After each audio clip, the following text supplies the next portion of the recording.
خاوتي غداتي اهلا وسهلا بكم يا جماعة الخير. مساء الخير عليكم pour celles et ceux qui vont nous regarder ce soir.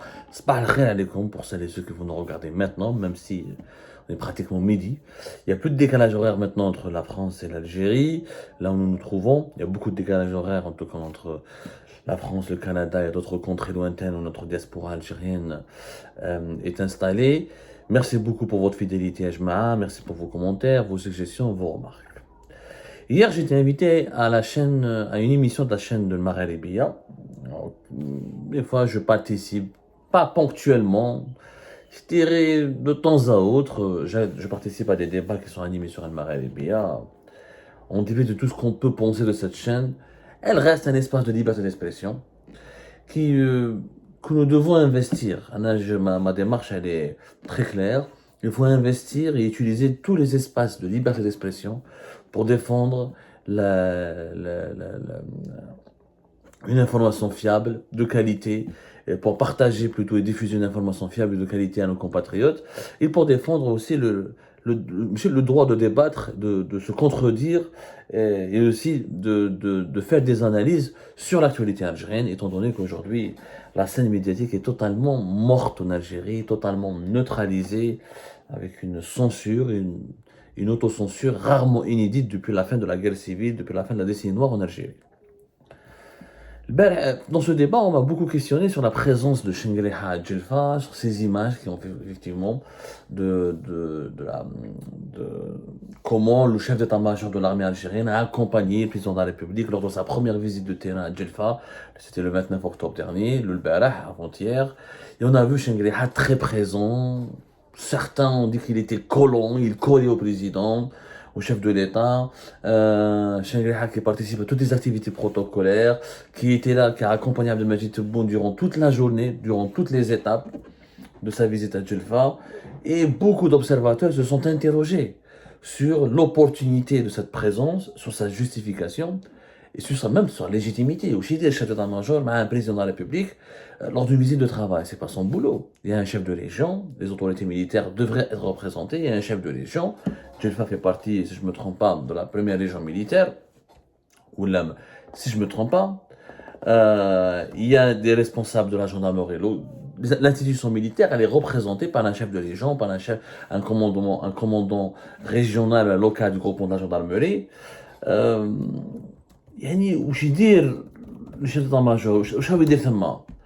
La question se pose, يعني وش راهو يدير pourquoi pourquoi le chef d'état-major était présent à Djelfa alors qu'il s'agit d'une activité purement civile, purement politique. Abdelmadjid Tebboune devait inaugurer des infrastructures socio-économiques. Il n'était pas là pour participer à un exercice militaire ou à une activité militaire. Le chef d'état-major de l'armée était censé être dans son bureau, au niveau du ministère de la Défense nationale, ou plutôt au niveau de l'état-major de l'armée. Parce qu'il n'est pas ministre de la Défense nationale, Saïd Chengueleha. Il n'est même pas vice-ministre de la Défense nationale. Normalement, il travaille à Ain Nedja, ce qui est le siège, le commandant, ce qui est le siège de l'état-major de l'armée nationale et populaire à Alger. اللي هو في عين ناجا. Donc, ما فهمناش franchement oui, beaucoup de gens se sont posé des questions. Beaucoup de gens se sont posé des questions, mais bon, il faudra comprendre la présence de... Je pense qu'il faudra y répondre. Abdelmadjid Tebboune ou Saïd Chengueleha ont tenu à être présents tous les deux à Djelfa, et Saïd Chengueleha a tenu à accompagner, à s'afficher à côté de Tebboune pour adresser un message politique très clair aux Algériennes et aux Algériens. Ce message est le suivant. Nous sommes unis, on s'entend très bien entre nous et on prépare le deuxième mandat de Abdelmadjid Tebboune. La route du deuxième mandat, la route pour la campagne, pour la promotion du deuxième mandat présidentiel d'Abdelmadjid Tebboune en prévision de, comment on appelle ça, en prévision des élections présidentielles de 2024, cette route a commencé depuis Djelfa. En réalité, ce qui s'est passé à Djelfa le 29 octobre 2023 n'est que le coup d'envoi des préparatifs pour l'annonce du deuxième mandat de Abdelmadjid Tebboune. Et ce deuxième mandat ne peut être possible, ne peut être réaliste ou réalisable, ou ne peut être réalisé que travers une unité, une union entre Saïd Chengriha et Abdelmajid Tebboune. Abdelmajid Tebboune et Saïd Chengriha ont voulu démontrer à la fois aux Algériens et aux Algériens et à la communauté internationale qu'ils forment un duo inséparable et qu'ils sont sur la même longueur d'onde et qu'ils sont deux alliés. Alors maintenant, vous allez me poser des questions. Ce que le Magharibi hier m'ont posé. Ils m'ont dit voilà, Algérie part, comme beaucoup de médias, comme les rares médias indépendants qui existent encore en Algérie, comme certains observateurs et analysent l'actualité algérienne, ont rapporté ces derniers temps des divergences, des divisions, des guerres. Donc il n'y a pas de guerre de clan, il n'y a pas de divergence, il n'y a pas de division au sein du régime.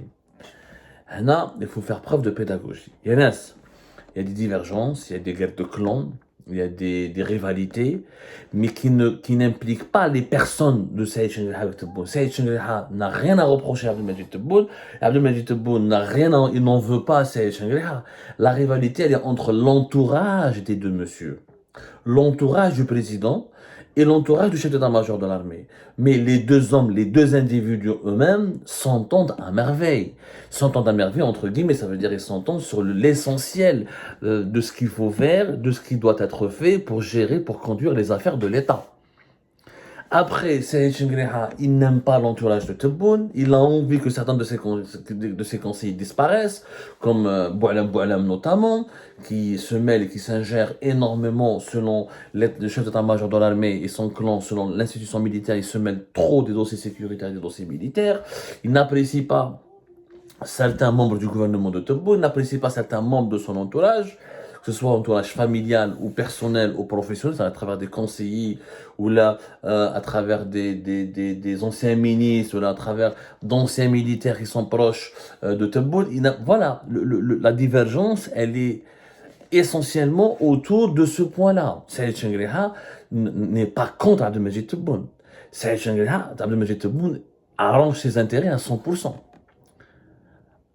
Les deux hommes, d'abord, Abdelmajid Tebboune ne se mêle pas du travail de Saïd Chengriha. Saïd Chengriha a pratiquement des prérogatives presque absolues au sein de l'armée, presque. La preuve, il a mis en prison toutes les personnes qu'il voulait mettre en prison. Tebboune n'est jamais intervenu pour dire pourquoi tu as mis en prison le Shkhem, pourquoi tu as mis en prison Bouazza, pourquoi tu as mis en prison, comment il s'appelle, général-major Abdelrahman Arar, pourquoi tu as mis en prison Chérif Zerred, pourquoi t'as mis en prison, comment il s'appelle, Ghriz, général-major Abdelhamid Ghriz.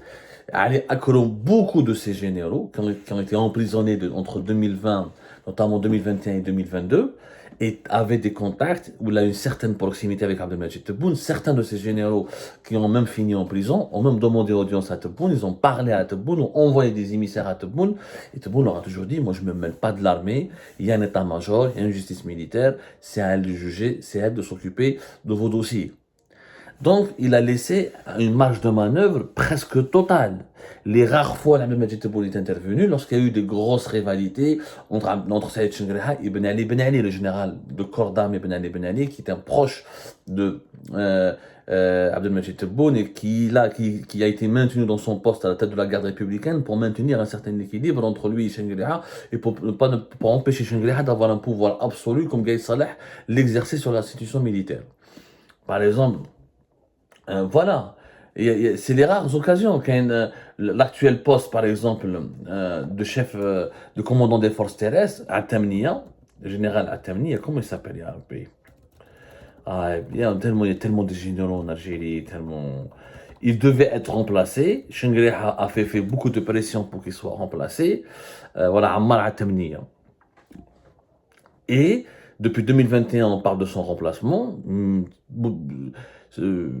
Saïd Chengriha a fait beaucoup de pression. Tebboune n'a pas voulu céder. Il a fait l'arbitre entre les partisans de Chengriha qui voulaient dégommer Ammar Atamnia et les partisans de Ammar Atamnia, notamment le général de corps d'armée Ben Ali, qui est un très proche de Ammar Atamnia, qui voulait le maintenir dans son poste et qui voulait empêcher Saïd Chengriha de se débarrasser de lui.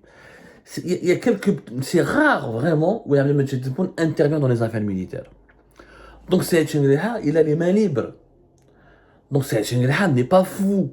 Il ne va pas aller comploter ou là, il ne va pas prendre position contre Tebboune pour qu'il y ait en 2024 un autre président qui va venir, qui peut ne pas être malléable comme Tebboune, qui certainement ne sera pas aussi facile à manipuler, aussi facile à contrôler, ou aussi amical, ou aussi conciliable qu'Abdelmajid Tebboune. Le risque pour Saïd Chengelha, c'est que s'il y a un nouveau président, le nouveau président pourrait le remplacer. Et vous je veux un autre chef d'état-major. Ou Saïd Chengelha il prendrait un risque qui est énorme. Alors qu'avec Abdelmajid Tebboune, il a la certitude, il a la garantie qu'il restera dans son poste. C'est quand même Abdelmajid Tebboune, même si dans des conditions troublantes, même si beaucoup de son entourage l'ont découragé de faire ceci, de le permaniser, on va dire, de permaniser, de régulariser. Saïd Chengelha était resté 6 mois, intérimaire de décembre 2019 jusqu'à juillet 2020. Rappelez-vous. Mais c'est Tebboune qui a fini par le régulariser. Donc, il forme un véritable duo. Vous devez savoir, c'est un duo inséparable. Les divergences concernent 2 points. C'est que Saïd Chengelha veut devenir ministre de la Défense nationale, comme Gaïs Salah l'est devenu à partir de 2013. Et le poste de vice-ministre de la Défense nationale, c'est un poste stratégique parce qu'il donne une casquette politique au chef d'état-major de l'armée, qui lui permet donc d'occuper le siège du ministère de la Défense nationale, parce que l'institution militaire en Algérie, elle est gérée de façon organique à travers 2 organes. Il y a le chef d'état-major, il y a l'état-major de l'armée, mais aussi le ministère de la Défense nationale. Le ministère de la Défense nationale, c'est lui qui gère l'ensemble des directions les plus importantes du ministère de la Défense nationale et de certaines institutions qui mettent la gendarmerie nationale. Mais le SG, l'actuel secrétaire général du ministère de la Défense nationale, qui fait lui-même le travail de ministre, est un poste de Chengelha, Ben Bicha. Mais Chengelha, son rêve est de devenir comme Gaïs Salah, qui est devenu entre septembre 2013 jusqu'à sa mort en 2019, le vice-ministre de la Défense nationale. Alors qu'auparavant, il n'était que chef d'état-major de l'armée à partir de 2004, rappelez-vous. Et c'est grâce à cette casquette politique de vice-ministre de la Défense nationale que Gaïs Salah pouvait siéger dans les réunions du gouvernement, pouvait approcher ou accéder au président Bouteflika quand il voulait, ou là il pouvait se mêler de certains dossiers politiques. Mais un douche, pour le moment, les prérogatives, Saïd Chengelha de se mêler de certains dossiers politiques. Et d'ailleurs, il ne le fait pas. Donc Saïd Chengelha, pour mettre à l'aise Tebboune, il se mêle rarement des affaires politiques. Tebboune peut mettre le premier ministre qu'il veut, il peut nommer les ministres qu'il veut. C'est rare où Saïd Chengelha intervient dans les affaires civiles, dans la gestion des dossiers économiques, la gestion des importations, les agréments, la gestion de la justice civile. Très rare où Saïd Chengelha intervient. Comme c'est rare où Abdelmajid Tebboune intervient dans le champ d'action de Saïd Chengelha. Les 2 hommes se respectent mutuellement, ils se sont mis d'accord. Toi, tu as l'armée, c'est ton champ d'action. Moi, la vie civile, la vie politique, c'est mon champ d'action. Et chacun a prêté allégeance à l'autre. Ou là, chacun a juré plutôt fidélité l'un à l'autre. Donc, ils n'ont pas de problème. Donc, Saïd Chengelha, qui l'empêche de devenir vice-ministre de la Défense nationale? C'est Boualem Boualem. Parce que c'est Boualem, le principal conseil de Tebboune, qui lui dit non, il lui a dissuadé, ne fais pas ceci, c'est pas une bonne idée, et il pourrait devenir, c'est dangereux d'avoir un chef d'état-major qui va devenir aussi puissant que Gaïs Salah, il pourrait se retourner contre nous, voilà, et s'il n'y avait pas Boualem, Tebboune aurait nommé Saïd Chengelha comme vice-ministre de la Défense nationale. Et c'est pour ça que l'entourage de Chengelha veut se débarrasser de Boualem. Et de son entourage au sein de la présidence. Parce que Boualem, il a un certain nombre de conseillers, de ministres et de hauts responsables de l'État dans plusieurs institutions qui travaillent directement avec lui et qui lui ont prêté allégeance. C'est ça les principales divisions. La question, donc, est-ce que Tebboune va faire le 2e mandat en cédant à toutes les doléances de Chengelha? Chengelha, au pire, qu'est-ce qu'il va demander à Tebboune? D'enlever Boualem. Est-ce qu'il va céder? Ou est-ce que Tebboune sera en position de force pour imposer à Chengelha et à l'institution militaire, je veux faire mon 2e mandat, mais je garde Boualem, et j'en ai besoin, et vous devez l'accepter? C'est ça l'équation qu'on a. Au moment où on parle, jusqu'à la fin de ce mois d'octobre 2023, le 2e mandat de Tebboune n'est pas compromis. À partir du moment où le patron de l'institution militaire est partisan de cette option. Il est partisan de cette option. Pour qu'il ne soit... Après, vous allez me dire, il est possible de vivre comme en 2019. Gaïs Salah n'a pas dit non au 5e mandat jusqu'à ce qu'il y ait le Hirak du 22 février 2019. Maintenant, la route, elle est encore longue. Décembre 2024, c'est encore dans une année. Dans 3 mois, 4 mois, 6 mois, il peut se passer des choses. Mais pour que Chengelha ne soutienne pas le 2e mandat, il faut qu'il y ait 2 éléments. Premièrement, une montée en puissance au sein de l'institution militaire. Il faut qu'il lui-même qu'il subit des pressions de la part de son entourage, de ses collaborateurs et des autres généraux de l'armée qui lui disent, écoute, on ne veut pas ce deuxième mandat, on veut un autre président, l'armée, on peut pas, le pays n'est pas dans une bonne situation, le pays a besoin d'un autre système. S'il subit des pressions de l'intérieur, et là, c'est une inconnue, les rapports de force au sein de l'armée évoluent en permanence. Est-ce que les chefs de région euh, oseront demander à Shangri-La de changer de changer la politique de l'armée de prendre de prendre notre orientation Il y a plusieurs paramètres. Parce que Gaïd Salah, à son époque, il était le commandant suprême. Il avait 15 ans de règne à la tête de l'armée.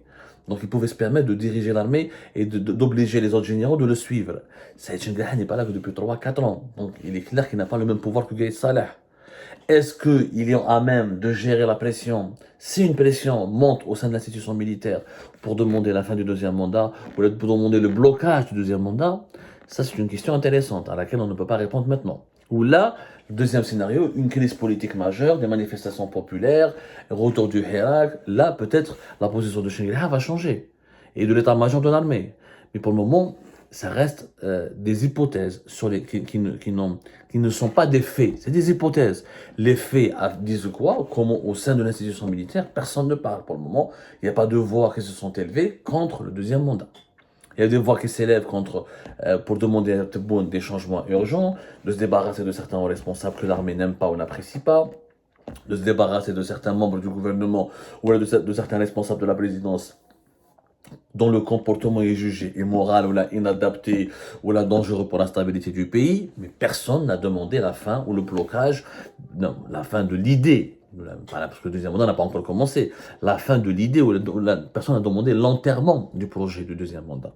Parce que les Hadd jusqu'à maintenant, le duo Tebboune et Shangri-La sont inséparables. Il reste encore une année, comme je viens de le dire, beaucoup de choses pourraient se passer, mais on fait de l'information, on n'est pas Madame Soleil, on ne fait pas de l'anticipation, on n'est pas des voyants. Jusqu'à maintenant, le deuxième mandat de Tebboune est un acquis, est un projet sur lequel travaille l'ensemble des composantes du régime algérien.